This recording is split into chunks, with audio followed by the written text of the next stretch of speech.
So we are in the final week of the OHL preseason schedule. So the 2024-25 season is just about here. And this is the time of year where everyone's got the clean slate and we look forward to what we could expect going into this regular season. And today joined by Shawn Bednard, the play-by-play voice of the Erie Otters. And Shawn, I know it's been a busy off season for you, becoming a new dad and all. How's that all going so far?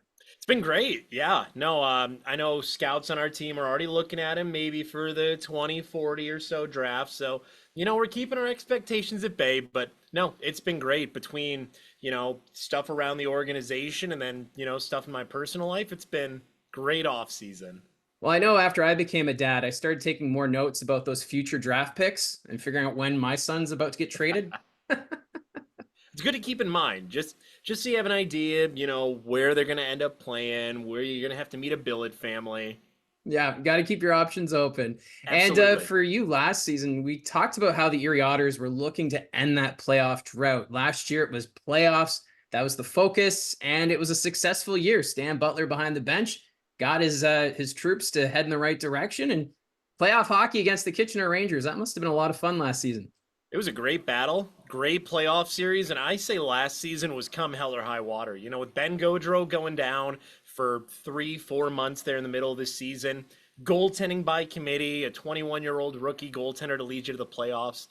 It took a lot. It took every facet of the team coming together to be able to make for a playoff appearance, but we got there, you got in, you played a really good opponent in the Kitchener Rangers, and I think most importantly, you just get the giant gorilla off your back and saying, all right, well, we got to make the playoffs this year. We got to make the playoffs this year. Now it's just, okay, that's back to the expectation. That's back to where we're supposed to be. So really, in all facets, finishing top 5 in the Western Conference last year with, everyone deals with injuries. That's nothing new to anybody. But being able to finish in a very tough Western Conference in the top 5, get those playoff games, make it a series, and now go into this season, you have a lot of good feeling. And the rookies got that experience. They got the playoff hockey, and you got to see what it's like when it's back against the wall time. And last year, too, it seemed like the powers that be were all in the Western Conference. So the Erie Otters battling the likes of the London Knights, the Rangers, who had that surprisingly hot start, Saginaw, the host of the Memorial Cup. So there was some big heavyweights in the West last year. But now coming into this season, that experience, and now the Erie Otters look like they might be a team that could challenge for the West. Yeah, to say the least, with the, experienced goaltending and Noah Erliden, obviously new to the OHL and North American play, but his resume speaks for itself. You get a lot of exposure in international circuits for a lot of our players with Matthew Schaefer, Malcolm Spence playing all around the world during the course of the summer. Kerry Terrance obviously continuing to be that guy who headlines things for you. The new class that's coming in for the Otters, very exciting. So for this year's team, expectations abound, and that's not to talk about guys like Pano Themis, Dylan Edwards, and Sam Alfano, who led the entire team in scoring during the playoffs last season, with most of them being point-plus per game players. You're getting big weapons back. You obviously had to make some, consolidations, and moving on from Spencer Sova was tough, but being able to see who you're able to add, or more importantly, who you're able to keep going into this season, it's reasonable to have high expectations of at least home ice advantage.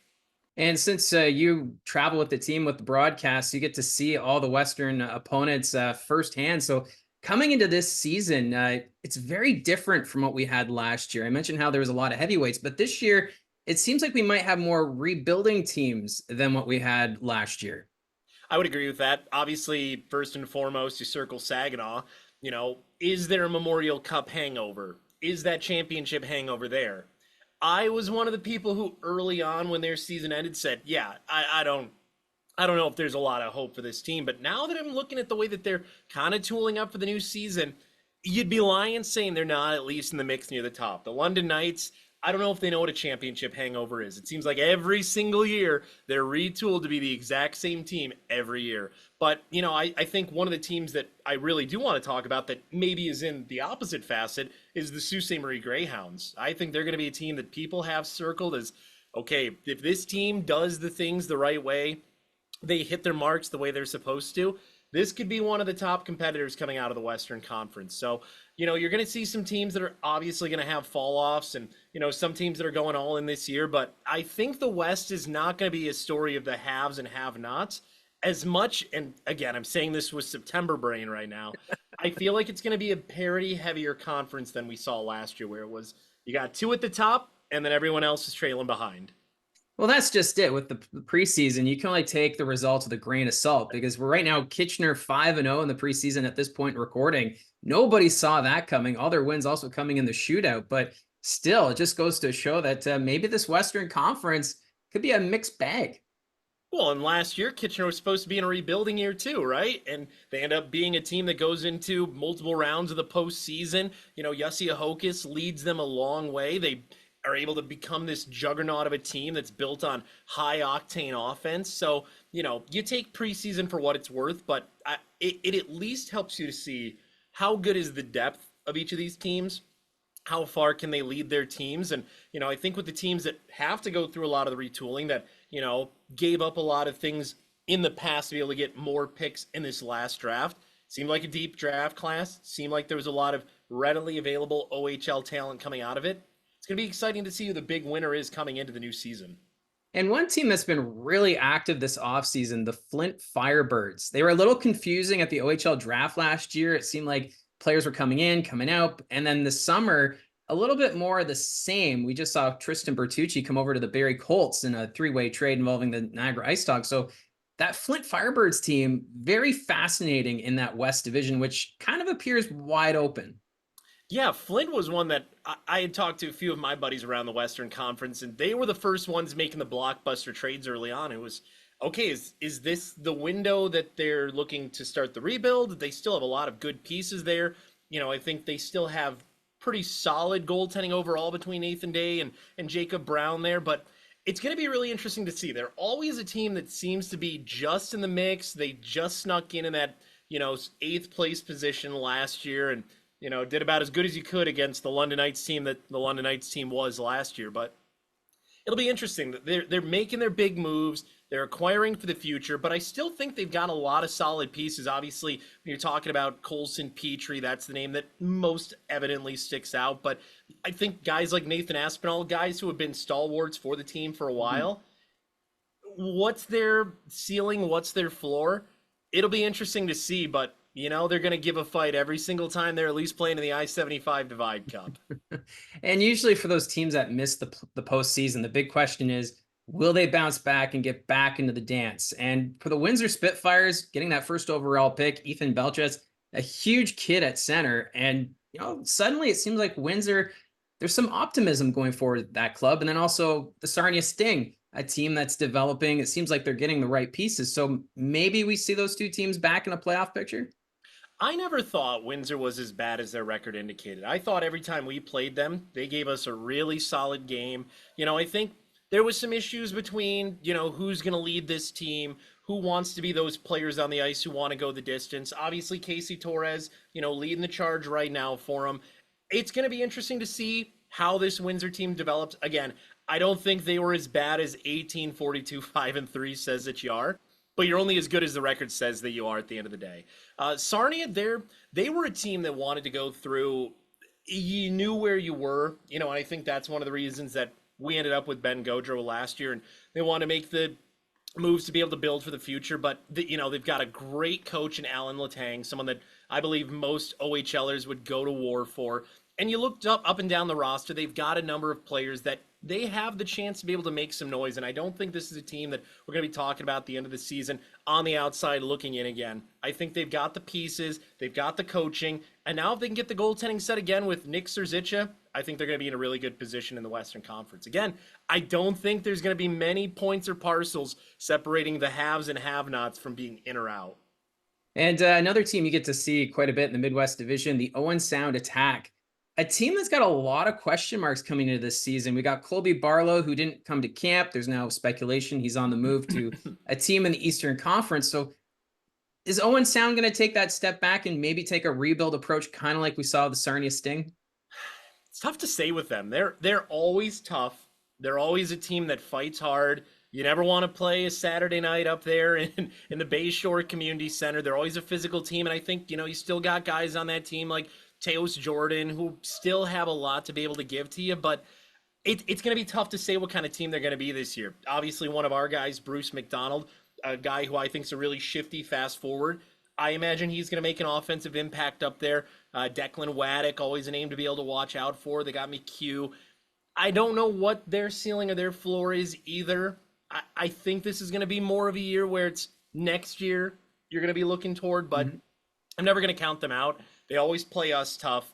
You know, even when it seems like going into a weekend series, we should be the better team. Or they should be the better team. You can never predict what's going to happen in any game night. So any team that still has Carter George on the roster, I feel pretty good about.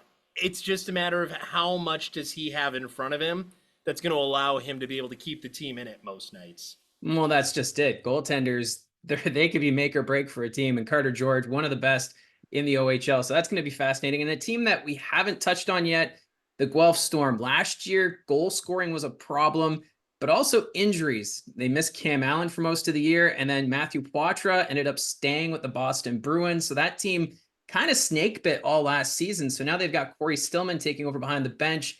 This team still a little unknown here. We talk about teams that are snake bitten. Like you said, no one was hurt more than them. Truly. No one lost more player games, I believe, than them. And you talk about Poitras, it's funny. Their entire season, they had him listed on the roster as though any day he could come back, when the writing seemed to be on the wall for the rest of the Midwest Division, but they still had that hope, and I can respect that. I like their core. I like a lot of what they have. I think Jet Luchenko is a really solid player. Obviously a first-round draft pick, so you can't take too much away from him for that. But a lot of NHL prospects on this team. Jake Carabella as well. Cam Allen, if he has a healthy season, I think he's going to start to live up to more of those expectations that people are expecting out of him. When you're talking on the defensive side alongside Cam Allen, you know, I think a guy like Rowan Top has still a lot to give here. Goaltending with Braden Gillespie, I think he's a pretty solid goaltender. He gives you a fight every single night. People behind him, you know, between Ellsworth and Jovanovski, it's going to be a wait and see kind of thing, but I still like their core. Nemesnikov, a guy that we've seen for the last couple of years as well, Charlie Paquette. They have a lot of players there. It's about making sure that they can put the right pieces together. Midwest Division is we always joke around it here in the Western Conference, the Midworst. You don't want to play in this division. This is the gauntlet. But Guelph's a solid team. They've got a good core. It's just about making sure all those pieces come together, keeping guys off the IR. And earlier you did mention how the London Knights, they're a team that don't seem to have a hangover after a championship. And again, this year with the likes of Easton Cowan and company, it seems as though it could be London Erie, maybe 1-2 in that Midwest Division with how things are looking. I don't think our fans would mind that too much. Yeah, you talk about the Twins. I mean, Denver Barkey, Easton Cowan, everyone's high on those guys for good reason.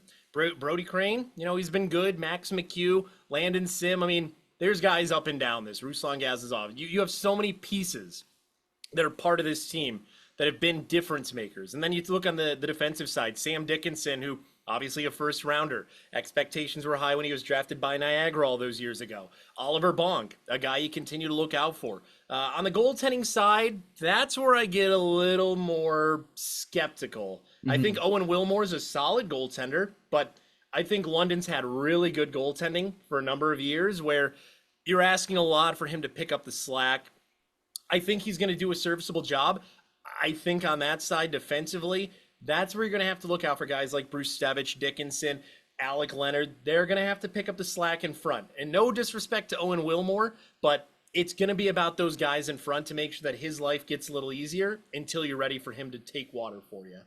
And the thing that's fascinating about London last year, they really didn't make many moves. They picked up Michael Simpson at the start of the year from the Petes, and then Caleb Lawrence because they had that overage position available. So for some reason, that team just they've got a system right now. It's working, and now we'll have to wait and see if the Erie Otters can try and throw things off a bit this year.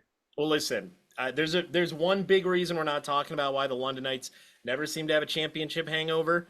Anytime you've got Dale Hunter behind the bench, he's a legend in this league for good reason. He knows how to build a team. Doesn't matter what scraps he has or how many premier players he's got. He knows how to make those guys compete. And when you're playing in front of almost 10,000 of the Budweiser Gardens on a Friday or Saturday night, it gets a little easier to get motivated to play. Well, it's going to be exciting no matter what to see how this all plays out. And I know for the Erie Otters, you guys are in Barrie early in the regular season. So look forward to seeing you make that trip. Always a pleasure to come to Barrie. I always say Saddlon Arena, great place to be able to call a hockey game, and I've said it on record many times. Barrie might have the best logo in the entire OHL. That's my hot take for the day. I'm looking forward to it, Mike. Well, I'm going to probably have to save this recording now that I've got you on record saying that about the Colts logo. Just don't show our GM. All right. Your secret's safe. Shawn Bednard, the play-by-play voice of the Erie Otters. Thanks for doing this, talking about the Western Conference. Always a pleasure. It's going to be a really fun year in the OHL.